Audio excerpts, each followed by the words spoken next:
Welcome to Firearms of America. Today, as you guys can see, I'm out here at Shooters in Fort Myers, Florida, about to do the review of another Springfield. Check this out. And this particular Springfield, yes, comes with this awesome wrench bag. Not too shabby. Yes. Not only that, it also comes with five magazines. That's pretty awesome. And today we have Springfield XDM Elite, but not any regular one. The one that is chambered in 10mm. Check this out, 4.5-inch barrel, 16 +1 capacity magazines, although they are numbered till 15, nicely numbered at the back. Let's put some ammo in this, some 5 rounds, do some shooting and see what this thing can do. Today I will be shooting center fire. Hopefully the center fire will help me shoot the target in the center, you know? So we'll see. Just your regular FMJ. Put 5 rounds in this magazine. Very easy to load magazine. Nice steel magazine, like I said, nicely numbered at the back and tapered at the top for a quick and easy insertion. Yes, and speaking of the quick and easy insertion, I wanted to point out a flared magwell here, already implemented, already comes with this gun. Awesome job, Springfield. Okay, so as you guys can see, there's this little white circle right here. It's it's a tough target for a first one, but let's see what we can do. Let's see if I can hit. Oh yeah. Fairly easy to rack. A little bit of heavier guide rod makes sense, a little bit of a heavier spring because it's a 10mm. They kind of wanted to compensate for all the recoil. So hopefully it's not too bad. Let's see. Yes.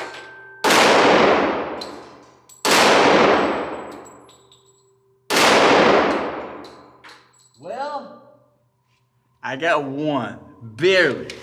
But I have to say, the recoil is much lighter than I expected. Yes, much lighter, and there are a few reasons why. First of all, we have a full-size grip, so you can have a very, very good hold on this thing to help yourself with some recoil management.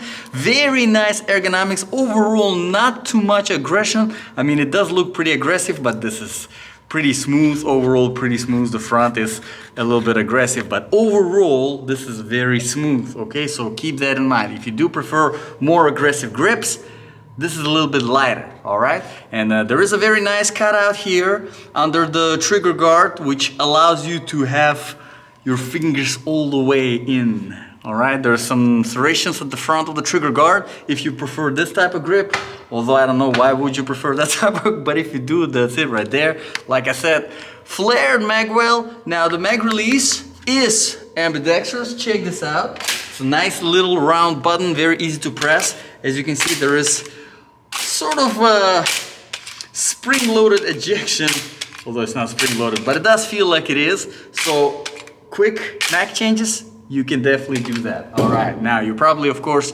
familiar with your beaver tail safety over here. A little bit of shorter compared to the previous generation's Springfield.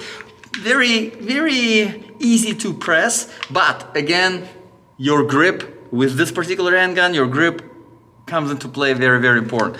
You have to slide your palm all the way up, which you have to do regardless on any other gun. But here it's even more important because you have your beaver tail safety and it needs to be pressed in order for it to fire. Okay, moving on, we have our slide stop, slide release, which is ambidextrous, and yes, it is one hand operation, not too shabby. We have our disassembly mechanism over here, which is not ambidextrous, but again, you don't really need this to be ambidextrous. All you're doing is you're locking the slide back, lifting this thing up, and then releasing the slide, and the slide comes out.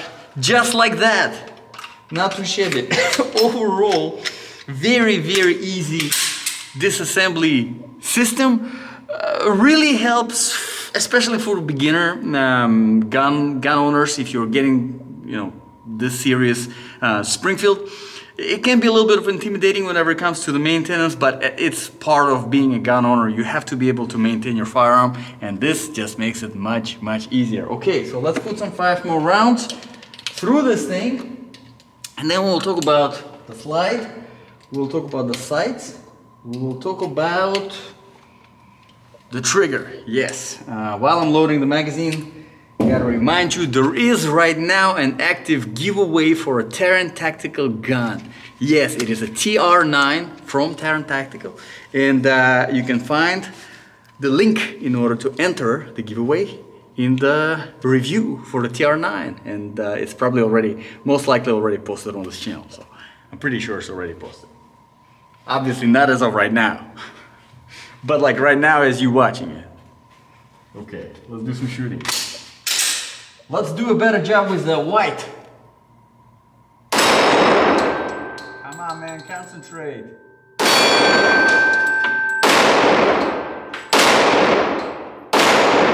Yes! That was better. Yeah, I do get excited about hitting a target because I miss most of the time. Okay, so let's get back to the gun. We got our slide, some serrations at the back, some serrations at the front. Very nice and aggressive serrations, which is good because it's, like I said, the spring in this guide rod is a little bit heavier, so you do need a little bit more effort to rack this thing, but not too bad. You can get used to this pretty quickly. Obviously, you already probably noticed this is their OSP, which is basically the MOS cutout for your favorite red dot optic, whatever you wanna put, whatever fits this particular, although I believe it does come with different adapters, but if you're looking for something specific, make sure to verify if it fits your optic or not. Obviously, you notice the accessory rail, your standard 1913 accessory rail for your favorite flashlight. Let's talk about the sights. This is not your standard 3-dot sight. This is a U-dot.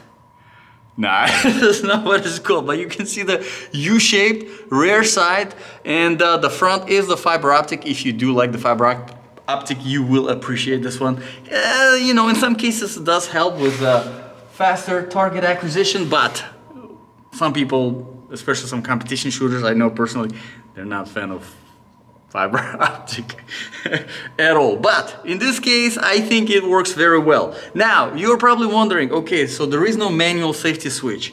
What are some safety features on this handgun? Okay, so first one I would mention is the kind of like a safe action system like it is on a Glock, is this little pre-trigger, which if you're not pressing this, you won't be able to press the trigger, all right? Basically, this serves as a drop safety. So if you drop the gun, it's not gonna fire because there is this little system. Obviously, there's also the beaver tail safety, which is more of a carry safety. If you are just carrying, you know, you're carrying it around, you're walking in a grocery store, and by accident, something in your pants got into between the trigger and press the trigger, it's not gonna fire. Why? Because this thing was not pressed, and it needs to be pressed in order to fire, okay? But there are a few other, this is more of an active type of safety, but there's also some passive safety here, passive safety features here as well, some visual safety. First of all, we have the racked gun indicator, not the loaded chamber, but the racked. And as you can see, there is this little thing right here. Right now, there's nothing, it's blank. But if I rack it, check this out. There is this little pin, which is the extension basically of the striker that's showing up. And if I press the trigger now, there's nothing in the chamber. Wait, gotta press this. Boom, it disappears. All right, but there's also the loaded chamber indicator. I'm gonna show you by putting a round in the chamber. So as you can see, there's nothing. You don't see anything extraordinary. But once you rack it and there's a round in the chamber, there is this little thing coming out showing you that there is round in the chamber. Okay, so let's finish up with some 5 more rounds, and there's actually this yellow little circle at the very bottom. I'll try to hit that and see if I can do a little bit of a better job than with the white one, and then we'll try to come up with a reasonable conclusion. Okay, so if you're not subscribed to this channel, make sure to subscribe to this channel, because more reviews definitely will be coming this way. Besides the reviews, I also do a lot of weird stuff, like free solo climbing mountains and then getting tattoos on top of them. But there will also be more giveaways coming each and every month, starting from this one. So you don't want to miss those, because so far they've been pretty impressive. Okay, yellow circle at the bottom.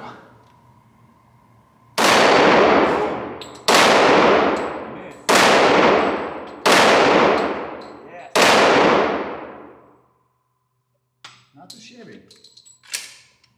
Actually, not too shabby. That was much closer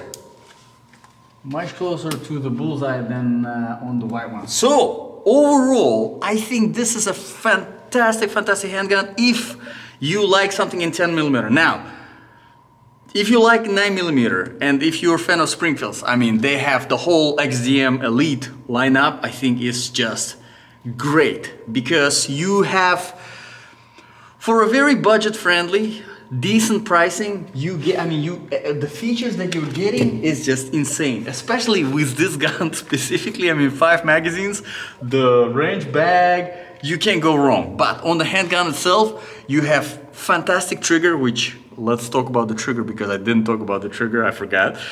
Flared magwell, you have nice fiber optic sights, you have already MOS cutout ready, good stuff. But let's talk about the trigger, because trigger is, Springfield nailed their triggers in the XDM Elite lineup. Check this out. So you have that pre-trigger, which gives you the feel before you actually have your finger on the trigger. And then you have this very safe, very familiar treble, like 4mm. And then there is, okay, let me do that again. So we have this, then you have this. So one, that 4mm, and then about a little bit like 2mm, and then crisp break. So the trigger is really good, very easy to get used to, obviously, which helps you with your accuracy, your, you know, firearm handling discipline in general, the recoil management, and everything in between. So let me know in the comments below, guys, what do you think about this handgun? You like 10mm or you don't like 10mm? Let me know why. What would you get the 10mm for if you were buying this gun, if you are interested in 10mm? Now, I don't have that much of experience with 10mm round in general. My go-to is 9mm. It's pretty much always been the 9mm, and now it's even more so. But I would like to hear your arguments for and against the 10mm. If you have any requests for reviews, drop them in the comments below and I'll be happy to address them. Thank you very much, guys, for watching. This is Firearms of America. I'll see you guys in the next video.